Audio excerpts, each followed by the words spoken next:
നമുക്കിന്ന് ഈ ടോക്സിക് റിലേഷൻഷിപ്പിൽ എപ്പോഴും വിക്ടിമ എപ്പോഴും നേരിടുന്നത് എന്ത് തെറ്റ് ചെയ്താലും സോറി പറയുന്നത്. അത് വിക്ടിമ ആയിരിക്കും എപ്പോഴും സോറി പറയുന്നത്. വിക്ടിമ ഒരു തെറ്റും ചെയ്തില്ലെങ്കിലും വിക്ടിമ തന്നെ സോറി പറഞ്ഞിട്ട് ആ റിലേഷൻഷിപ്പ് കൊണ്ടെടുക്കാൻ സ്ട്രെയിൻ എടുക്കുന്നത് വിക്ടിമ ആയിരിക്കും. അത് ഇന്ന് പറയാൻ കാരണം എന്താ വെച്ചാൽ, ഇന്ന് ഡിഗ്നിറ്റി റൈസിംഗ് കേരളയുടെ മെസ്സഞ്ചറിൽ വന്നൊരു മെസ്സേജ് ആണ്. ആ കുട്ടി പറയുന്ന ഒരു കാര്യം എന്ന് വെച്ചാൽ, എപ്പോഴും എന്തൊരു ചെറിയ പ്രശ്നമുണ്ടെങ്കിലും എപ്പോഴും സോറി പറയാ. സോറി പറയാൻ വെറും സോറി അല്ല, ആ കുട്ടിയുടെ കഥ കേട്ടപ്പോൾ ഞെട്ടിപ്പോയി. അതായത് ചെറിയ ചെറിയ കാര്യങ്ങൾ, ഇപ്പൊ കറിയിൽ ഉപ്പ് കൂടിയാലും ചായയിൽ കടുപ്പം കൂടിയാലും ചില കാര്യങ്ങൾ പറഞ്ഞ് തർക്കം അത് ഒരു പ്രശ്നമാവുന്നു. അത് ക്ഷമിക്കാൻ പറ്റുന്ന ചെറിയ പ്രശ്നങ്ങൾ പോലും ക്ഷമിക്കാതെ അത് പ്രശ്നമായിട്ട്, പിന്നെ ഈ കുട്ടി കാലുമ വീണിട്ട് കരച്ചിലാണ്. ഞാൻ ചെയ്തതിന് സോറി. ഇപ്പൊ അറിയാതെ എന്തെങ്കിലും ചെയ്തതാണെങ്കിൽ ഇങ്ങനത്തെ ഓരോ ഇൻസിഡന്റിനും സോറി പറയാ. അതുപോലെ തന്നെ ആ കുട്ടിയുടെ ലവ് മാരേജ് ആണ്. അപ്പൊ അത് പ്രേമിക്കുന്ന കാലത്ത് മുതലുള്ള പ്രശ്നങ്ങൾ പറഞ്ഞ് കല്യാണം കഴിഞ്ഞ് 15 വർഷം കഴിഞ്ഞിട്ടും ആ കഥകൾ തന്നെ പറഞ്ഞിട്ട് വീണ്ടും വീണ്ടും ഈ വിക്ടിമിനെ എന്ത് ചെയ്യുന്നു, പതുക്കെ പതുക്കെ വീണ്ടും വീണ്ടും വീണ്ടും ഡിവാല്യൂ ചെയ്ത് താഴേക്ക് പോകുന്നു. അപ്പൊ ഒരിക്കലും ഈ കുട്ടിക്ക് അറിയുന്നില്ല ഇതൊരു അബ്യൂസ് ആണെന്നോ ഒരു ടോക്സിക് റിലേഷൻഷിപ്പിലാണ് ഇയാളുള്ളതെന്നോ ഒന്നും അറിയുന്നില്ല. അപ്പൊ ഇത് എന്തുകൊണ്ടാണെന്നാണ് ചോദിക്കുന്നത്. ഞാന് പറഞ്ഞു കൊടുത്തു, ഇതുപോലെ തന്നെ അതൊരു ടോക്സിക് റിലേഷൻഷിപ്പ് ആണ്, നീ ഒരു ലൂപ്പിലാണ് എന്നുള്ള രീതിയിൽ പറഞ്ഞു കൊടുത്തിട്ട് ഞാൻ സൈക്കോളജിസ്റ്റിന്റെ നമ്പർ ഷെയർ ചെയ്ത് കൊടുത്തു. ഇതാണ് എപ്പോഴും ഈ വിക്ടിമായിരിക്കുന്ന ആളെ എപ്പോഴും സോറി പറയുന്ന അവൻ ടോക്സിക് പാർട്ട്ണർ ഒരിക്കൽ പോലും ഒരു സോറി പറഞ്ഞിട്ടുണ്ടാവില്ല. അതാണ് ഏറ്റവും വലിയ വിരോധാഭാസം. ഇത് ചെയ്യുന്ന ആളുകള് ലൈഫിൽ ഒരിക്കലും സോറി, താങ്ക് യു ഇങ്ങനെയുള്ള വാക്കുകളൊന്നും ഉപയോഗിക്കുകയില്ല. പലരും ചിലര് സോറി പറയാറുണ്ട്. ഈ വിക്ടിമിനെ തങ്ങൾക്ക് നഷ്ടപ്പെടുമോ എന്ന് തോന്നുന്ന അവസരങ്ങളിൽ ഫേക്ക് ആയിട്ടുള്ള സോറികൾ പറയാറുണ്ട്. അതെ അതെ അതെ. അപ്പൊ മാത്രമാണ് ചെയ്യാറില്ല, അല്ലെങ്കിൽ ബാലൻസ് ചെയ്യിക്കാൻ വേണ്ടിട്ട് പറയും. അതാണ് അപ്പൊ ഞാൻ ചെയ്തിട്ടുണ്ട്, അതുകൊണ്ടാണ് ഞാൻ അത് ചെയ്തത്, അതിന് ഞാൻ സോറി പറയാം എന്നൊക്കെ പറഞ്ഞിട്ട് അങ്ങനെ ഒരു ട്വിസ്റ്റ് ആൻഡ് ടേൺ ഒക്കെ നടത്തിയിട്ട് സോറി പറയും. അതിപ്പോ തെറാപ്പിസ്റ്റുകൾ പറയുന്ന ഒരു കാര്യം ഉണ്ട് കേട്ടോ. വിക്ടിം എപ്പോഴും ചെന്നിട്ട് പറയുന്ന ഒരു കാര്യം എന്താ വെച്ചാൽ, വിക്ടിമിനെയും നാർസിസിനെയും ടോക്സിക് പാർട്ട്ണർ ആണെങ്കിലും അത് കണ്ടെത്തുന്നത് എങ്ങനെയാ വെച്ചാല്, വിക്ടിം എപ്പോഴും സറണ്ടർ ആയിരിക്കും. ഞാൻ അത് ചെയ്തു മാം, ഞാൻ ഇത് ചെയ്തു, ഞാൻ അങ്ങനെ ചെയ്തപ്പോഴാണ് ഇങ്ങനെ ചൂടായത്, അല്ലെങ്കിൽ അങ്ങനെ ചൂടാവാറില്ല. ന്യായീകരിച്ചുകൊണ്ടേയിരിക്കുന്ന ഒരു ടോക്സിക് പാർട്ട്ണറെ എപ്പോഴും ന്യായീകരിച്ചുകൊണ്ടിരിക്കുന്ന ഒരു എംപാത്തായിരിക്കും അപ്പുറത്തെ സൈഡിലുള്ളത്.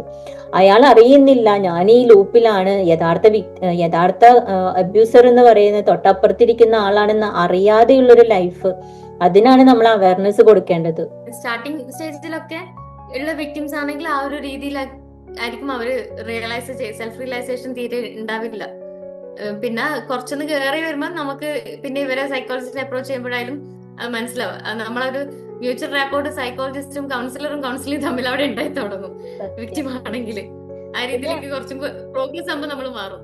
അതെ. പിന്നെ വേറൊരു സംഭവം എന്ന് വെച്ചാല്, നമ്മളിപ്പോ തെറാപ്പിസ്റ്റ് മനസ്സിലാക്കുകയാണ്. ഫസ്റ്റ് ടൈമിലൊന്നും തെറാപ്പിസ്റ്റുകൾക്ക് പോലും മനസ്സിലാവില്ല നമ്മള് വിക്ടിം ആരാണ്, അബ്യൂസർ ആരാണെന്ന് മനസ്സിലാവില്ല. കാരണം അത്രയും മാനിപ്പുലേറ്റ് ചെയ്യാൻ കഴിവുള്ളവരാണ് ഈ ടോക്സിക് പാർട്ട്ണർ എന്ന് പറയുന്നത്. MPD ക്യാരക്ടേഴ്സ് ഒന്നും ഒരു രക്ഷയില്ല, കോവേർട്ട് ആണെങ്കിലും ഒരു രക്ഷയില്ല. അപ്പോ ഇങ്ങനെയുള്ളവർ എന്ത് ചെയ്യും വെച്ചാല്, തെറാപ്പിസ്റ്റുകൾ ഫസ്റ്റ് ടൈമിലൊക്കെ ഒരു 5-6 സിറ്റിംഗ് കഴിഞ്ഞതിന് ശേഷമായിരിക്കും ഒരു തെറാപ്പിസ്റ്റിന് മനസ്സിലാവുന്നത് ഇത് മടമ്പള്ളിയിലെ മനോരോഗി ഇന്ന ആളാണ്, അതായത് അബ്യൂസർ ആണ്, ഇയാള് ടോക്സിക് പാർട്ട്ണർ ആണ് തൊട്ടടുത്തിരിക്കുന്നത് എന്ന് മനസ്സിലാവുന്നത്.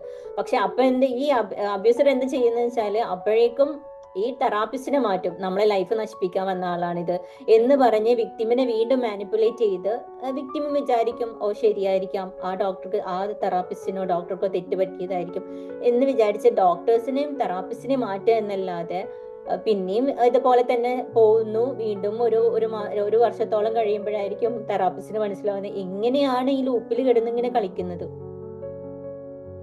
എത്ര വേദനിച്ചാലും വിട്ടുപോകാൻ പറ്റാത്ത ആ ഒരു ടേമിന് ട്രോമാ ബോണ്ട് എന്നാണ് തോന്നുന്നു സൈക്കോളജിയിൽ പറയുന്നത്. സൈക്കോളജിയിലെ ട്രോമാ ബോണ്ട് എന്നാ പറയുന്നത്. അത് നമ്മളെ ബ്രെയിനിന് നിരന്തരമായിട്ട് ഇപ്പൊ ഇവര് ചെയ്യുന്ന ഒരു പാറ്റേൺ എന്ന് പറഞ്ഞു കഴിഞ്ഞാൽ ഏതൊരു റിലേഷൻഷിപ്പിൽ ഉള്ളത് പോലെയില്ല. ഫസ്റ്റ് നമ്മളോട് നല്ലോണം സ്നേഹിക്കും, പിന്നെ നമ്മൾ അബ്യൂസ് ചെയ്യും, പിന്നെയും സ്നേഹിക്കും. അപ്പൊ നമ്മളെ ബ്രെയിനിന് എപ്പോഴും ഒരു അബ്യൂസ് കഴിയുമ്പോൾ നമ്മളെ ബ്രെയിന് വിചാരിക്കുകയാണ് അതിന് കുറച്ച് കഴിഞ്ഞ് കഴിഞ്ഞാൽ കുറച്ച് സ്നേഹം കിട്ടും, അപ്പൊ ഈ അബ്യൂസ് സഹിച്ചാലും കുഴപ്പമില്ല, ഞാൻ കുറച്ച് മാപ്പ് പറയാം, അത് ശരിയാവും. അതങ്ങനെ ആ പാറ്റേണിലൂടെ നമ്മളെ ബ്രെയിന് എന്നും സ്ഥിരമായിട്ട് നമ്മളിത് സംഭവിച്ചുകൊണ്ടിരിക്കുമ്പോൾ ഷോക്ക് സിൻഡ്രോം ഒരു പേര് അപ്പോൾ നമ്മൾ നിരന്തരമായിട്ട് നമ്മൾ ബ്രെയിനിന് കൊടുക്കുന്നത് എന്താ വെച്ചാൽ ഇത് ഒരു സൊല്യൂഷൻ വരും, ഒരു പ്രശ്നം ഉണ്ടായ ഒരു സൊല്യൂഷൻ വരും. അപ്പോൾ ബ്രെയിൻ എന്ത് ചെയ്യും, അത് കുഴപ്പമില്ല, നോർമലൈസ് ചെയ്തുകൊണ്ടിരിക്കുകയാണ്. അപ്പോൾ ഇതുകൊണ്ടാണ് ആ പാർട്ട്ണർ തരുന്ന ഇപ്പൊ ഒരു തല്ലുകൂട്ടം ഉണ്ടായി കഴിഞ്ഞ് ഒരു വലിയൊരു പ്രശ്നം ഉണ്ടായി, എല്ലാവരും വിളിച്ചു കൂട്ടി എല്ലാം കഴിഞ്ഞ് കോംപ്രമൈസ് ആയി കഴിഞ്ഞ് കഴിഞ്ഞാൽ ഇവരൊന്ന് പുറത്തു പോകുന്നു, കുറെ സാധനങ്ങൾ വാങ്ങി തരുന്നു, അല്ലെങ്കിൽ ഇഷ്ടമുള്ള ഫുഡ് എന്തെങ്കിലും വാങ്ങി തരുന്നു, ജയജയിൽ കാണുന്ന പോലെ തന്നെ. അത് വാങ്ങി തരുമ്പോ പാർട്ട്ണർ ചിന്തിക്കാൻ, ഓ പ്രശ്നങ്ങളെല്ലാം ഒതുങ്ങി, സാരല്ല, ഞാനൊന്ന് ഒതുങ്ങി കൊടുത്തത് എന്റെ ചെറിയൊരു പ്രശ്നം കൊണ്ട് ഉണ്ടായിപ്പോയതായിരിക്കും ആള് എത്രയും അണ്ടർസ്റ്റാൻഡിങ് ആണെന്നൊക്കെ പിന്നെ നമ്മൾ ട്വിസ്റ്റ് ചെയ്ത് ചിന്തിക്കാൻ തുടങ്ങും. ചെറിയൊരു മൊട്ടുസൂചി തന്നിരുന്നത് ഈ വിക്ടിമിന് വലിയൊരു ഡയമണ്ട് തരുന്ന ഒരു എഫക്റ്റ് ആണ് ഉണ്ടാവുന്നത്. കാരണം അത്രയും കരഞ്ഞു കൂവി കിട്ടുന്ന ഒരു സാധനമാണ്. അങ്ങനെയാണ് വേഴാമ്പല് വെള്ളത്തിന് ദാഹിച്ച് നിൽക്കുന്ന ഒരു തുള്ളി വെള്ളം കിട്ടിയ അത്രയും റിലാക്സേഷൻ. അതുപോലെയാണ് വിക്ടിം അബ്യൂസറിൽ നിന്ന് കിട്ടുന്ന ഒരു സഹായം പറയുന്നത്. അല്ലേ? എന്താണ് ബ്രെഡ് ക്രംസ്? ബ്രെഡ് ക്രംസ് എന്ന് പറയുന്നത് അതാണ്. ഈ ബ്രെഡ് ക്രംസ് കിട്ടാൻ വേണ്ടിയിട്ട് നമ്മൾ ഏറ്റവും വലിയ അബ്യൂസ്, അത് ഫിസിക്കൽ അബ്യൂസ്. എന്നെ അതിശയപ്പെടുത്തിയ കാര്യം എന്താ വെച്ചാല് ഫിസിക്കൽ അബ്യൂസ് സഹിക്കുന്നവർ പോലും ഇത് നോർമലൈസ് ചെയ്യുന്നു. എന്റെ രീതിയിൽ ഞാൻ വിചാരിച്ചത് മെന്റൽ അബ്യൂസ് ആണ് കാണാതിരിക്കുന്നത്. ഫിസിക്കൽ അബ്യൂസ് അവനെ ശരീരത്തിൽ പാടുകൾ ഉണ്ടാവില്ലേ, അതുപോലും അതൊന്നല്ല. ഈ ട്രോമ ബോണ്ടും ഫിസിക്കൽ അബ്യൂസ് എന്ന് പറയുന്നതിലൊരു വ്യത്യാസമുണ്ട്. ഈ പാടുകൾ ഉണ്ടാവുന്നത് മാത്രമല്ലല്ലോ, നമ്മളെ ഒരു എഫേർട്ട് കൊണ്ട് ഉന്തിയിട്ടാലോ അല്ലെങ്കിൽ നമ്മളെടുത്ത് ഇടിച്ചാലോ ചിലപ്പോൾ പാടുകൾ ഉണ്ടാവണമെന്നില്ല, പക്ഷെ പെയിൻ അവിടെ ഉണ്ടാവണം, ചെറിയ എന്തെങ്കിലും എഫക്ട്സ് ഉണ്ടാവണം. അത് കുറച്ച് ദിവസം കൊണ്ട് പോകും. നമ്മൾ ആ ടൈമില് പ്രൂഫ് എടുത്ത് വെക്കണമെന്നൊന്നും ചിന്തിക്കില്ല. ഇയാളോട് ഡെഡിക്കേഷൻ കാരണം ആ ഒരു ടൈമില് ഒന്നും ചിന്തിക്കില്ല. ഇതിപ്പോ ഇങ്ങനെയുള്ള ലൂപ്പില് ഫിസിക്കൽ അബ്യൂസും കൂടി ഉണ്ടെങ്കിൽ അതൊരു എക്സ്ട്രീമിറ്റിയിൽ കടക്കുമ്പോ ഉണ്ടാവുന്ന ഒരു സിറ്റുവേഷൻ ആണ് ശരിക്കും ഞാൻ മനസ്സിലാക്കി കേട്ടിട്ടുള്ള ഒരു സംഭവമാണ്. ചെവിക്ക് നല്ല വിഷയം പലർക്കും കേട്ടിട്ടുണ്ട്. ചെവിക്ക് അടി കിട്ടിയിട്ടുള്ള വിഷയങ്ങളൊക്കെ പലരും പറയുന്നത് നമ്മൾ കഴിഞ്ഞ ഇതില് ഡിസ്കസ് ചെയ്തിരുന്നു. ഫിസിക്കൽ അബ്യൂസ് പിന്നെ ചെവിക്ക് ഒരു ചെറിയൊരു ട്വിസ്റ്റിംഗ് തലകറക്കൊക്കെ ആ ടൈമിൽ ഫീൽ ചെയ്യും. കുറച്ച് കഴിയുമ്പോൾ അത് റീകവർ ആയി എന്നുള്ള ഇതിൽ നമ്മൾ പിന്നെയും ഒന്ന് ആക്റ്റീവ് ആകാൻ വേണ്ടി എല്ലാവരും ശ്രമിക്കാണ്. നോർമലി ഇപ്പം അബ്യൂസസ് കിട്ടുമ്പോഴും എല്ലാവരും ഈ പറഞ്ഞ ലൂപ്പിലുള്ളത് കൊണ്ട് തന്നെ റിലേഷൻഷിപ്പ് എങ്ങനെയെങ്കിലും സസ്റ്റെയിൻ ചെയ്യണം പോകണം എന്നുള്ള തോട്ടില് ഒന്നും പ്രൂഫൊന്നും എടുത്ത് വെക്കുന്നില്ല ഇവര്. ഇപ്പം കോവർട്ട് നാർസിസിസ്റ്റ് പുറത്തറിയുന്നില്ലെങ്കിലും ഇപ്പം മാലിഗ്നന്റ് നാർസിസിസ്റ്റിന്റെ വിക്ടിംസ് ആണെങ്കിൽ അതും കൂടെ ഫിസിക്കലിയും കൂടെ അവര് സഹിച്ചു എന്നുള്ളൊരു വ്യത്യാസമില്ല. പ്രത്യേകിച്ച് വേറെ ഇതില് നേട്ടമൊന്നുമില്ല. എന്നോട് ഒരാള് പറഞ്ഞത് ചെവിക്ക് പ്രശ്നം പറ്റിയിട്ട് ഒരു മാസം ഒറ്റക്ക് പോയി ചികിത്സ തേടി. അപ്പൊ എന്നിട്ട് ഇവര് എന്തെങ്കിലും നല്ല വാക്ക് പറയോ സോറി പറയോ ഒക്കെ ചെയ്ത് വെച്ചപ്പോ അതൊന്നുമില്ല, അത് അവർക്ക് ദേഷ്യം വരുമ്പോ മാത്രമേ ഉള്ളൂ. ഇവർക്കൊക്കെ സിമ്പിൾ കാര്യമാണ്. ദേഷ്യം വരുമ്പോ ഉള്ളൂ എന്നുള്ള ഒരു അതില് ആ രീതിയിൽ നോർമലൈസ് ചെയ്യാണ് വിക്ടിം പോലും. അത് ഇതിനാണ് നമ്മൾ ഡിഗ്നിറ്റി റൈസിംഗ് കേരള നമ്മൾ കൊടുക്കാൻ ഉദ്ദേശിക്കുന്ന കുറെ കാര്യങ്ങൾ. ഈ അവയർനെസ് ആണ്. ഇതൊരിക്കലും നോർമലൈസ് ചെയ്യേണ്ട ഒരു കാര്യമല്ല. നിങ്ങളുടെ ഫാമിലി ആണെങ്കിലും ഇത് നോർമലൈസ് ചെയ്യുന്നുണ്ടെങ്കിലും നിങ്ങൾ അവയർനെസ് ആയിരിക്കണം. ഇതൊരു അബ്യൂസ് ആണ് നടന്നുകൊണ്ടിരിക്കുന്നത്, ഇതൊരു ലൂപ്പാണ്, ഇതിൽ നിന്നും എനിക്ക് മോചനം വേണം, ഇതൊരു നിസ്സാര സംഭവമല്ല, ഇതെന്നെ കാർന്നു തിന്നുന്ന ഒരു ക്യാൻസർ തന്നെയാണ്. ശരിക്കും നമ്മളെ ശരീരത്തിൽ ബാധിക്കുന്ന ക്യാൻസർ പോലെ തന്നെയാണ് ഒരു MPD ആയിട്ടുള്ള ബന്ധം. അത് മുറിച്ച് മാറ്റുക എന്നുള്ളതാണ് ഏറ്റവും വലിയ ഉചിതമായ മാർഗം. ഇല്ലെങ്കിൽ എങ്ങനെ അത് ബൗണ്ടറി വെച്ച് മുന്നോട്ട് പോവാം എന്നുള്ളത്. അല്ലെങ്കിൽ നമ്മളെ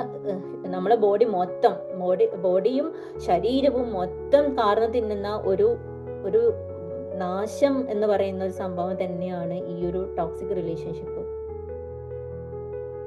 അതെ, ഈ ഒരു ആക്റ്റീവായ റിലേഷൻഷിപ്പിലാണെങ്കിലും മുന്നോട്ട് പോകാൻ ആഗ്രഹിക്കുന്നവരാണ് കൂടുതലും.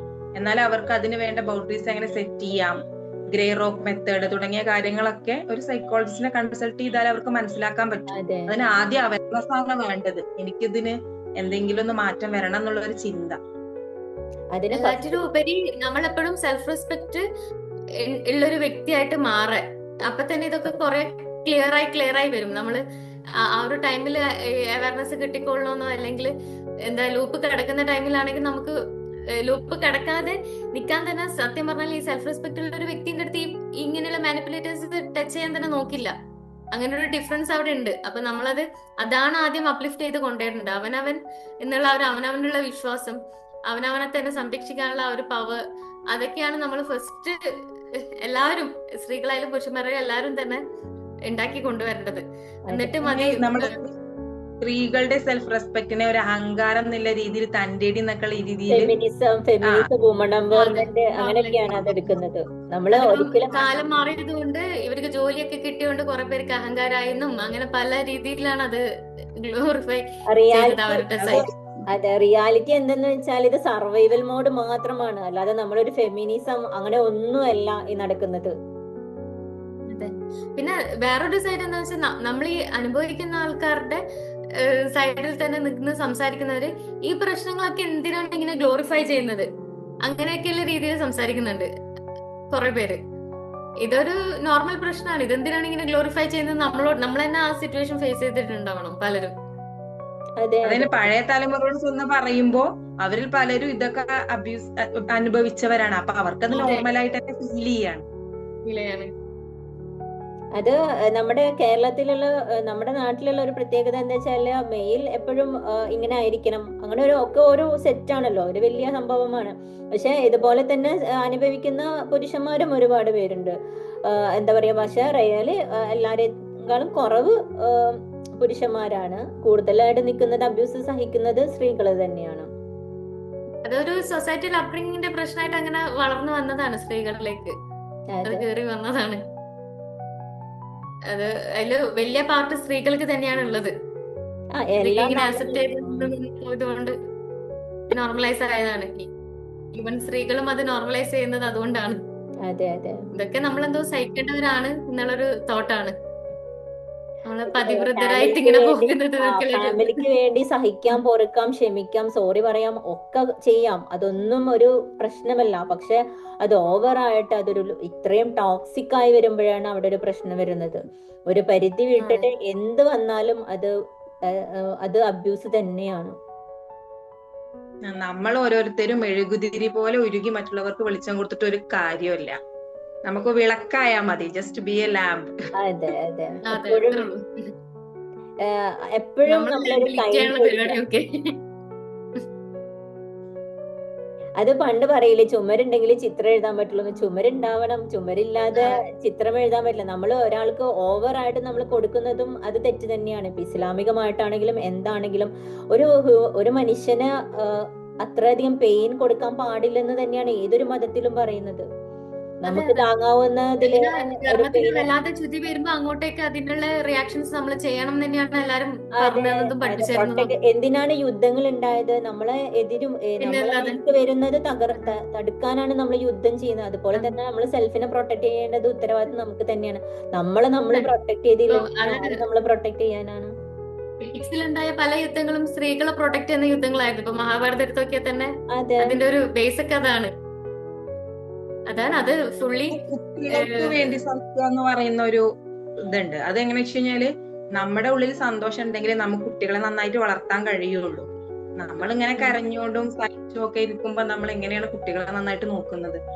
അവിടെ ഏറ്റവും വലിയ ഇഷ്യൂ വരുന്നത് അവിടെയാണ്. ചിൽഡ്രൻസിന്റെ ആ ഒരു അപ്ബ്രിംഗിങ്ങില് വലിയൊരു പ്രശ്നത്തിലേക്ക് അത് പോകുന്നത് ഇപ്പത്തെ സൊസൈറ്റി. ഈ ഒരു പാരന്റ്സ് അവനവനെ തന്നെ ഒന്ന് സെക്യൂർ ആക്കി വെക്കാനുള്ള ഒരു കപ്പാസിറ്റി അവർക്ക് വരുന്നില്ല. പിന്നെ ഇങ്ങനെ കുട്ടികള് അതിപ്പോ ലെനി ഒരു തവണ ഒരു ഇന്റർവ്യൂവിൽ എങ്ങനെ ചോദിച്ചപ്പോ കുട്ടികളുടെ കാര്യം സംതിങ് ചോദിച്ചപ്പോ പറയുന്ന ഞങ്ങൾ അതിന് പ്രിപ്പയർഡ് അല്ല, ഞങ്ങൾ അതിന് മീൻസ് അത് ശരിക്കും അത്രയും വലിയൊരു പ്രിപ്പറേഷൻ വേണ്ട ഒരു സംഭവമാണ്. അതെ, റെസ്പോൺസിബിലിറ്റി തന്നെയാണ്. അതെ, ഇതിപ്പോ ഈ ഒരു ഇഷ്യൂ കാരണം തന്നെ എത്രയോ നെക്സ്റ്റ് ജനറേഷൻസ് അവിടെ ക്വസ്റ്റ്യൻ മാർക്കിൽ കിടക്കാൻ പോകുന്നത്. ഇനിയിപ്പോ അങ്ങോട്ടേക്ക് അവരുടെ ലൈഫ് എങ്ങനെയൊക്കെ ആയിരിക്കും എന്നുള്ളത് ഇറ്റ്സ് ഹൊറിബിൾ ചിന്തിക്കുമ്പോ തന്നെ. ഇപ്പൊ അനുഭവിക്കുന്ന ഇങ്ങനെയുള്ളതൊക്കെ കൂടുതലും ഈ റീസൺ തന്നെ ആവണം.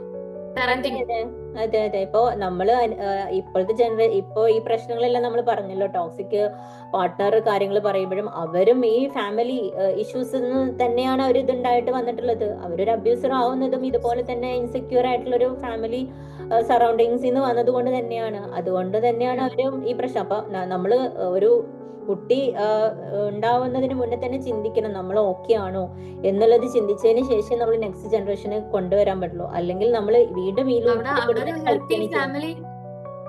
അതെ, അവിടെ ആ ഒരു ചിന്ത ഉണ്ടാകുമ്പോ തന്നെ ഹെൽത്തി ഹസ്ബൻഡ് ആൻഡ് വൈഫ് റിലേഷൻഷിപ്പും കൂടെ അവിടെ വരുന്നുണ്ട്. ആ ഒരു തോട്ട് രണ്ടുപേരും കൂടെ എടുക്കുമ്പോൾ തന്നെ അങ്ങനെയാവണം ശരിക്കത്. അതെ അതെ, അതൊരു സംതിങ് ഒരു നമ്മളൊരു റിച്വലോ കൾച്ചറോ എന്തോ സംതിങ്ങിന്റെ ബേസ് ആണ് മാരേജ്. അതെങ്ങനെ പോണം, എങ്ങനെ കുട്ടികളാക്കണം, ആ ഒരു തോട്ടിലല്ല അത് കാണേണ്ടത്. സത്യം. അതാണ് നമ്മളിവിടെ പറയുന്നത്, ഡിഗ്നിറ്റി റൈസിംഗ് കേരള നിങ്ങൾക്ക് അവയർനെസ്സിനായിട്ട് ഇരിക്കുകയാണ്. നിങ്ങൾക്ക് എപ്പോഴും ഞങ്ങളെ കോണ്ടാക്ട് ചെയ്യാം എന്നുള്ളത്. കാരണം ഒരു പ്രതിസന്ധിയും ഒരു കൺഫ്യൂഷനും നിങ്ങൾ വെച്ചിരിക്കരുത്. അതിനെല്ലാം ക്ലാരിറ്റി ഉണ്ടാവണം, അവയർനെസ് ആവണം. ഓരോ വിക്ടിം ആണെങ്കിലും അവയർനെസ് ഉണ്ടായിരിക്കണം. നമ്മൾ നിൽക്കുന്ന സാഹചര്യം എന്താണെന്നും നമ്മൾ എന്തിൽ കൂടെയാണ് കടന്നു പോകുന്നത് എന്നും അത് മനസ്സിലാക്കി സ്വയം സെൽഫ് റെസ്പെക്ട് ചെയ്തിട്ട് മുന്നോട്ട് പോകാൻ എല്ലാവർക്കും കഴിയട്ടെ. Thank you. Thank you.